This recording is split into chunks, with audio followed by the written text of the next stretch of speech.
네, 이어서 TV로 보는 가톨릭 평화신문 순서입니다. 오늘은 8월 16일자 신문 살펴보겠습니다. 김영규 기자와 함께합니다. 자, 먼저 일면부터 살펴보죠. 네. 그 6대 충천교구장 장익주교 장례미사 사진이 실렸군요. 네, 그렇습니다. 지난 8일 춘천 중림동 주교자 성당에서 춘천교구장 김은혜 주교 주례로 장례미사가 봉헌됐는데요. 네. 서울대교구장 염수정 주기경, 주교회 의장 김희중 대주교를 비롯한 주교 30여 명과 사제, 수도자, 신자 등 500여 명이 성당 안팎을 가득 메워 고인의 마지막 길을 배웅했습니다. 유가족을 비롯해 장주교와 평소 가까이 지냈던 사제와 신자들은 슬픔을 참지 못하고 마스크 너머로 흐느끼기도 했습니다. 예. 그리고 장익주교의 삶과 신앙 그리고 알려지지 않은 이야기들도 많다면서요. 네. 예.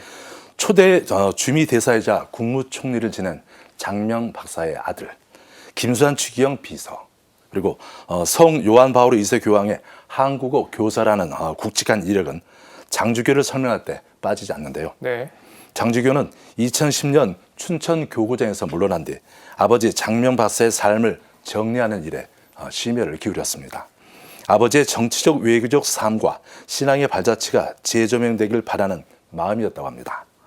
장주교는 암 투병을 하면서 자그마한 나무 십자가를 손에 쥐고 있었습니다. 극심한 고통이 찾아올 때마다 십자가를 움켜쥐었다고 하네요. 주치의에겐 평소 진통제도 필요 없다고 이야기해줬다고 합니다. 장주교는 오랫동안 가톨릭 미술가회를 지도하면서 교회 미술 발전에도 힘썼습니다. 미술가들이 있는 곳에는 장주교가 있다는 말이 있을 정도였는데요. 아울러 통일 사목에 큰 관심을 갖고 나눔과 사랑 실천에도 적극 나섰습니다. 장주교는 춘천 교구장으로 부임하면서 이곳에 뼈를 묻겠다고 했는데요. 다짐대로 많은 이의 기도 속에 춘천 중림동 주교자 성당 성직자 묘역에 묻혔습니다. 예. 자, 그리고 한국과 일본 주교단이 온라인으로 탈핵 순례를 한다면서요. 네, 그렇습니다. 한국과 일본 주교회의가 다음 주 월요일부터 화요일까지 이틀 동안 온라인으로 제6회 한일 탈핵 평화 순례를 개최합니다. 올해는 코로나19 대유행으로 각국에서 행사를 진행하고 온라인으로 중계하는데요. 네. 한국 순례단은 17일 첫 행사로 경주 월성 원자력 발전소 현장을 방문하고 나리 해변에서 미사를 봉헌합니다. 일본 측은 같은 날 세미나를 열고 화상의 온라인 시스템 줌으로 중계합니다. 18일 한국 순례단은 부산 은혜의 집에서 탈핵 퍼포먼스를 진행하고 탈핵 평화 기원 미사도 봉헌합니다. 이어 울산 고리, 신고리 원자력 발전소도 방문합니다. 네. 자, 그리고 긴 장마와 집중호우로 지금 전국에서 피해가 속출을 하고 있는데요. 네. 각 교구의 재난재해봉사단 활동이 사실상 멈췄다 이런 기사가 있군요. 네, 그렇습니다. 봉사자 고령화와 인적 물적 자원 확보 어려움, 그리고 코로나19 감염 위험에 따른 교육과 훈련 제한 등이 활동 중단의 주된 요인으로 꼽히는데요. 네. 지난 2018년까지만 해도 서울대교구를 비롯해 대구, 광주, 전주, 춘천교구 등이 재재난 봉사단을 운영했습니다. 봉사단들은 태풍 매미, 태안 기름 유출 사고, 세월호 참사 등 지금까지 재해 재난이 발생할 때마다 현장에 뛰어들어서 긴급 구호 활동을 통해 이재민과 아픔을 나눴습니다. 네. 요즘처럼 집중호우가 피해가 클 때는 재재난 봉사단이 해야 할 일이 많을 텐데요.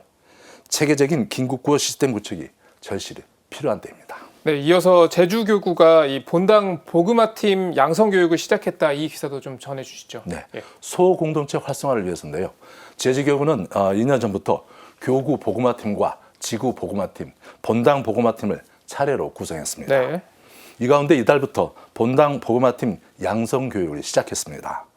본당 복음화팀은 본당의 소공동체가 활성화되도록 노력하는 평신도 전문가 그룹인데요.